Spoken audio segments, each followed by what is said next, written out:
I have a junk drawer full of bits and pieces that I collect along the way.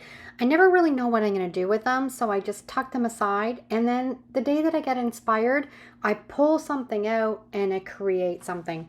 Today's the day. I'm feeling creative. I'm going to pull some stuff out of my junk drawer and see what I can make. These two pieces, I'm not really even sure what they came from. I'm thinking they probably came off of an old dresser, but I'm going to attach them to this piece of pine and turn it into a welcome sign that we can put in our home. Now we need to distress this piece of wood, so it's going to blend in with these rusty pieces that we're going to put on the end. I've got some black watered down chalk paint, and that's going to be my base coat covering that whole piece of pine. And then I'm going to take some candle wax. This is just a pillar candle that I picked up at the dollar store that I use all the time to create a chippy finish. I'm putting it on this piece of pine wherever the wood would have naturally aged. And then I'm going in with my homemade white chalk paint, and I'm going to paint over top of that wax and that black stain. I love making my own homemade chalk paint. If you've never made that recipe, I have a full tutorial on how to do that. I'll put the link down below in the description. Now let's take this even one step further to make it really rustic looking. I've got some pickling salt, and while that paint is still wet, I'm going to sprinkle that salt right into the paint. And then I'm going to set it aside and I'm going to let it dry. Once it's completely dry, I'm going to take my scraper and we're going to scrape away all of that salt. And the salt melts into that chalk paint and it leaves that chippy, rustic look on your piece of wood. I always like taking the extra steps when I'm creating these projects to give it more of an authentic look, and this is just a couple ideas of what you can do. Once all the salt has been scraped off, I went back in with my sander, and here's our piece of pine. Now I want to blend in these end pieces a little bit more, so I'm taking that chalk paint and I'm just dry brushing on top of them. And once they're all dry, we're going to screw them on either end of that piece of pine. Now we're ready to turn this into a sign. I'm going to do my Mod Podge reverse graphics on this sign. If you've been watching, you know I love this technique and there's so many possibilities for transferring graphics onto your DIY projects. We're going to use our Mod Podge mat. I've printed off my graphics with my laser printer, making sure to reverse the text, and I'm just putting a light coat of my Mod Podge on the graphic. I put this in Google Docs and I've sized it. I have a full tutorial on how to do that process. Again, I'll put that link down below in the description. Once I have the Mod Podge mat on my graphic, I'm going to flip it over and we're going to attach it to our piece of pine. And don't fret if you don't have a laser printer, because this process will also work with an inkjet. I have some tutorials comparing the two and you can check that out also.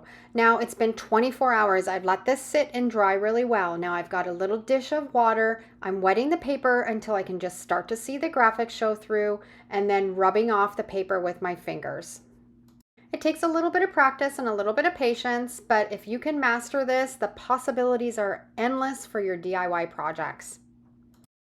And then once I have all of the paper rubbed off, I always like to seal them up with a polyurethane or a polyacrylic sealer, and that will just help it if you want to dust it off or put it out in the elements. And here's what I created with two pieces of hardware that I had in my junk drawer, and I pulled it all together and made it into a welcome sign. I knew I was saving these for a special project, and I love this. It's going to look perfect at someone's front door. If you're a collector of drawer pulls or knobs hardware, you're not alone. I have a full toolbox full of things that I can root through for certain projects when I feel inspired.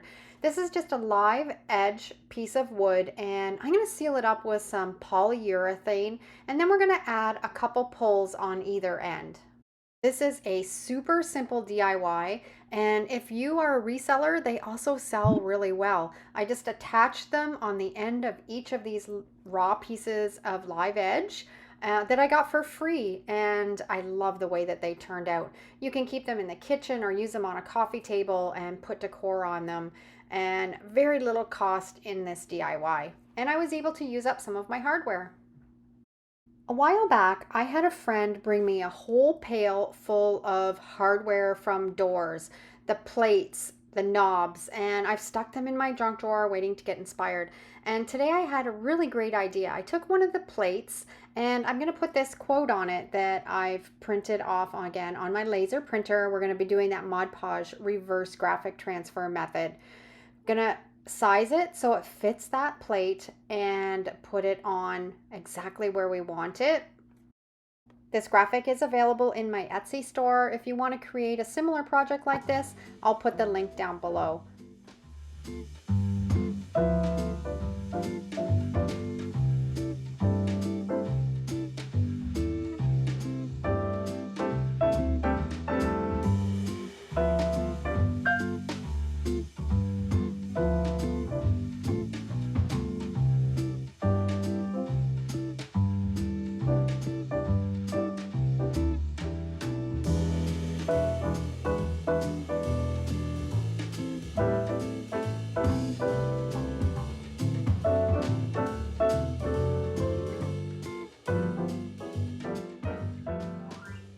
I've got all the paper rubbed off, and now I'm going to take a little bit of sandpaper and I'm just going to kind of scuff it up around the edges just so it looks nice and rustic. And then I'm going to seal it all up with some matte polyacrylic sealer spray. I want to mount this on a piece of scrap wood, so I'm measuring this just a little bit bigger than that doorknob plate, and then I'm going to cut it to size. Here's where saving all these scrap pieces of wood come in handy, because I always have something where I can pull things from that are going to work for other projects. And then I've got a couple screws that are kind of rusty looking, and I'm going to screw them in the top and the bottom, attaching them to this scrap piece of wood. I also found in my junk drawer this little key, and I'm going to take some of my E6000 and I'm going to glue it on top of that doorknob plate. E6000 works fantastic for bonding just about everything, but it does have a little bit of a wait time to dry, so I sometimes will add a little bit of hot glue that will help it stay in place while it's setting up. And this was quite an upcycle or a repurpose. Everything was from the junk drawer or a scrap piece of wood that I found, and I pulled it all together. And I love this little quote.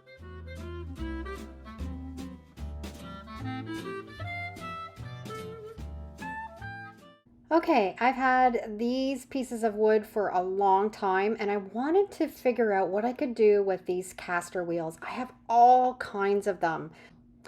I'm going to cut 2 of these pieces of wood the exact same size. I was going to originally use my chop saw, but it won't fit underneath my blade, so I took it outside and I used my skill saw to cut them. And my husband was standing around watching, so I actually put him to work to do the cutting. Now I've got 2 pieces of wood that are the exact same size. I'm going to sand these down and distress them a little bit with my hand sander. I'm using some 80 grit, and it's just kind of giving it a rustic look. Of course, with all of my DIYs, you put your own spin on any of these techniques. I'm just kind of showing you ways that you can think outside of the box. If you're not a farmhouse lover or a lover of rustic, you can paint a solid color or paint them gold or silver and put your own twist on them. It's just nice that I can share the actual techniques that I'm doing here, and you can take it from there. And who doesn't love distressing wood with a hammer? I'm putting some nicks and dings in it, and now I'm going to mix up some of my homemade stain. This is just water and acrylic paint, and it's a really affordable way to create stain for your DIY projects. We're going to mix it together really well, and then I'm going to just paint it on those blocks. Once I have the blocks all painted, I'm going to leave it for a few minutes, and then I'm going to go back in with a rag and I'm going to wipe off that extra stain, and it gives a really aged look. You can use some acrylic paint, you can use some chalk paint, and just water it down and make your own DIY stain. Okay, now we've come to the part where we're going to incorporate these casters. I am going to take a drill bit a little bit bigger than the bottom of the caster wheels and drill a hole on either side of these pieces of wood, centering them right in the middle. And then I just used some E6000. I glued those caster wheels inside, and I think they made the cutest little bookends. If you want to display them on a shelf or put them cookbooks between them in your kitchen, I thought this was a great idea to use up some of these.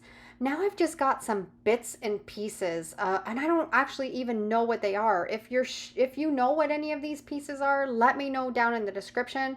But I thought these would look really good incorporated together, and you could put bracelets on it, you could put little rings on the top, or just put it in a vignette as something pretty. Also in my junk drawer were these 3 hooks, and I decided just to mount them on just a simple project, a piece of pine that I did some DIY stain on. I distressed it around the edges. It's going to be perfect to mount on the wall to hang coats or hats or backpacks on. I have so many hinges, and I'm always looking for ways to upcycle them. And I thought of this really easy one, and it's not going to take a whole lot of work. I'm just going to clean up that hinge. I've got some scuff pad. I'm going to take off any loose pieces of rust, and then I'm going to seal it up with some polyacrylic sealer. That will ensure if we ever want to dust it, it will clean up really easy. And I'm just going to set it on the counter here, and I've got a magnet. It sticks to the hinge. So I'm going to print off one of my favorite graphics that I've coffee stained, use the magnet, attach it to the hinge. I think this would be really great to put in the kitchen, and you could keep a recipe on, or you could put a photo on it. So many ideas, put your own spin on it, but it's a great way to upcycle a hinge. I have another one of these plates from a doorknob and a door stopper, and the door stopper fits through the top, and I thought, why can't I just take that plate and screw that door stopper into the back of the plate, and I've done a DIY hook. If you wanted it to be really secure, I've put some screws in the top and the bottom also. And I have a little wooden brush that I thought would look really cute hung on this. This is really original, and it's a great way to use up some of that junk. I'm on a roll here cleaning up a lot of this rusty junk that I had in this drawer. I've got a doorknob, I've got this little hook, it's probably off of a curtain, a spindle, and I don't know what this is, some sort of a pulley, I imagine. If you know, let me know down in the description, but let's pull this all together. So I'm gonna just kind of scuff off any loose rust on this pulley. And then I'm going to take it outside, and I'm going to give it a really good spray with that polyacrylic sealer also. This is just a nice way of sealing it up so we can dust it afterwards if we're turning it into home decor. I also find when you put the polyacrylic sealer on it, it brings out that rust color and makes it just so beautiful. Now we're going to take that doorknob, and I want that spindle to fit into that doorknob. So we're going to take the sander, and I'm just going to roll it around and just sand away until it will fit in that hole. I tried using a knife and whittling it away, but it was a really strong wood, so I found that this worked the best. And it's going to fit right in that knob. Now we're going to take it to the chop saw, and I'm going to cut it down to the size that I need for this project. I have so many spindles. I think maybe my next video should be DIY spindle ideas. I'm going to take that little clip off of that ring, and I'm going to straighten that out. I think these came from a whole bag of curtain hooks that I got at Value Village, and I just tucked them away in that drawer. I'm going to drill a hole in the top of that spindle, and the reason that we straightened that piece of wire is because we are going to stick that in the top of the spindle. I've got my E6000, and it's going to fit right in the top. Once it's dry, it's not going to budge. I also don't want the clip to spin around, so I put a little bit of hot glue in there to keep it in place. Now we're going to take that doorknob, and we're going to put some E6000 on the inside of that because that's where we're going to put that spindle, in the inside of that knob.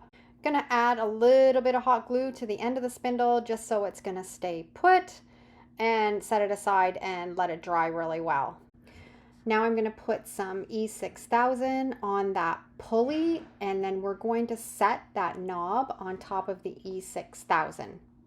Adding a little bit of hot glue because that's going to keep everything in place. So I've taken a whole lot of junk from my junk drawer, pulled it all together, and made this really adorable, like almost primitive farmhouse photo holder. Or you could put a card in there, or so many different ideas. But I was able to incorporate and upcycle all these little bits and pieces that have just been in my drawer for a long time. Let me know down in the comments which was your favorite project.